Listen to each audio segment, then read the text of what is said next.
Hello दोस्तों, मेरा नाम राहुल और मैं अपने यूट्यूब चैनल जीएस रूम में आप सभी का स्वागत करता हूं। आज आपके लिए मैं एक टॉपिक पॉलिटी से जो संबंधित है राज्यसभा के बारे में बताने जा रहा हूं। तो आइए देखते हैं कि राज्यसभा क्या है और कैसे है। सबसे पहले राज्यसभा की चर्चा अनुच्छेद 80 में, माने संविधान के अनुच्छेद 80 में राज्यसभा की चर्चा है। ठीक है। राज्यसभा में पहली बैठक 1952 ईस्वी में हुई। ठीक है।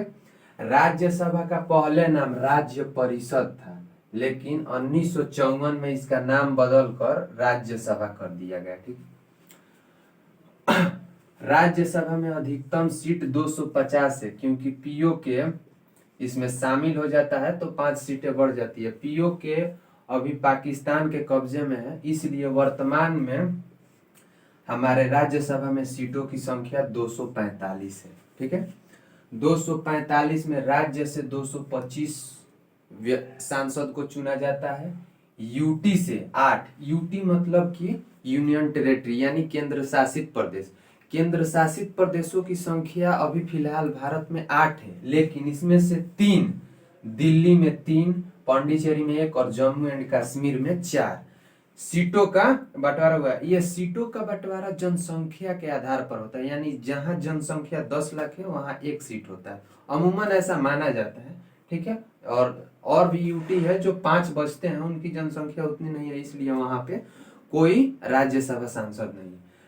और 245 में से 12 सदस्य को मनोनीत किया जाता है। यह मनोनीत कला, साहित्य, विज्ञान और समाज सेवा से जो विशिष्ट कार्य करते हैं उनको राष्ट्रपति अनुच्छेद 80 के क द्वारा मनोनीत करता है। ठीक है।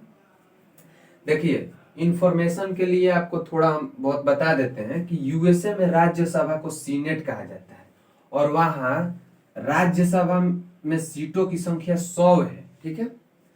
यूके में यानी ब्रिटेन में हाउस ऑफ लॉर्ड्स कहा जाता है। यह दोनों आपको एग्जाम में पूछा गया है और आगे भी पूछता रहेगा। ठीक है।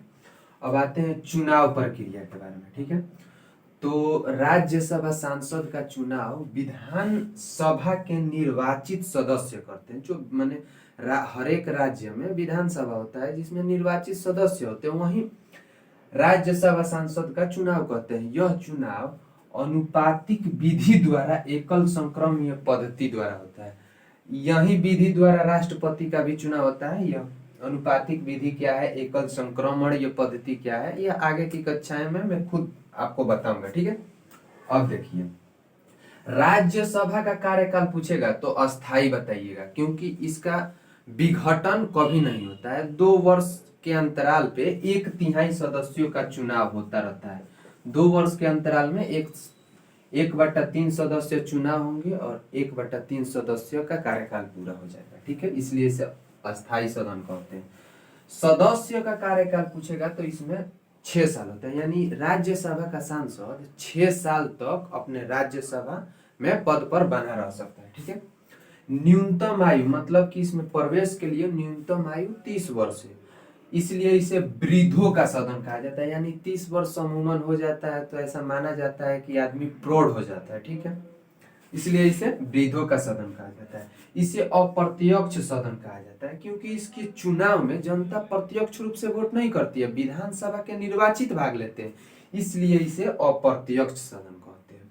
इसे द्वितीय सदन भी कहते हैं। द्वितीय सदन का कहने का अर्थ यह है कि इसके मतलब कि राज्यसभा में मंत्री नहीं बैठते हैं, इसमें राज्यसभा सांसद बैठते हैं, लेकिन जितने भी मंत्री होते हैं वह लोकसभा में बैठते हैं। आपको और इंफॉर्मेशन के लिए मैं बता दूं कि अगर राज्यसभा का सांसद अगर मंत्री होगा तो वो भी खाली वोट देने राज्यसभा में आएगा और उसके बाद वो जाके लोकसभा में ही बैठता है। ठीक है। इसे अस्थाई सदन भी कहते हैं, क्योंकि ये कभी भी घटित नहीं होता है। 2 साल के अंतराल पे 1/3 सदस्य का चुनाव है। और आपको बता दूं कि इसमें के सभापति उपराष्ट्रपति होते हैं, यानी उपराष्ट्रपति का चुनाव होता है और जो उपराष्ट्रपति व्यक्ति बन जाएगा वही सभापति बन जाता है। अभी फिलहाल में वेंकैया नायडू हमारे सभापति हैं। ठीक है। तो आपको और बता दूं इंफॉर्मेशन के लिए कि यूपी में 31 राज्यसभा की सीटें हैं, बिहार में 16 है, महाराष्ट्र में 19 है, त्रिपुरा में 1 है, दिल्ली में 3 है, पांडिचेरी में 1 है, जम्मू कश्मीर में 4 है। ऐसे ऐसे सीटों का बंटवारा है, बस इतना ही याद रखिए। अब देखिए आपको सीट बढ़ने के बारे में आपको कुछ बता देते हैं। 2026 तक राज्यसभा की सीट नहीं बढ़ेगा, क्योंकि अभी जो संसद का निर्माण हो रहा है तो 2024 तक फिनिशिंग होगा, तो 2026 में उसमें संसद में मतलब कि लोकसभा और राज्यसभा में सीटों का आगे बढ़ेगा। ठीक है, अब देखिए जो सीटें बढ़ेंगी वह 2001 के जनगणना के अनुसार। ऐसा क्यों? देखिए 2002 में एक अमेंडमेंट लाया गया जो 84वां अमेंडमेंट था, यानी 84वां संविधान संशोधन था। उस समय समिति कार्य कर रही थी कुलदीप सिंह की। कुलदीप सिंह ने यह सोचकर 2001 जनगणना पर कहा कि सीटें बढ़ेंगी, कि बताइए कोई भी नियम कानून बनता है तो पहले वाले को ही देख के बनता है। 2026 में क्या होगा कुलदीप सिंह को कैसे पता था?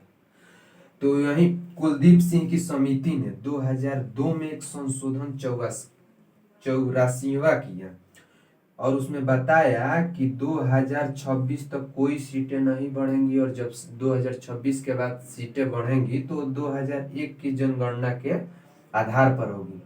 तो राज्यसभा के बारे में इतना ही आज रहने देते हैं। Thank you so much. जय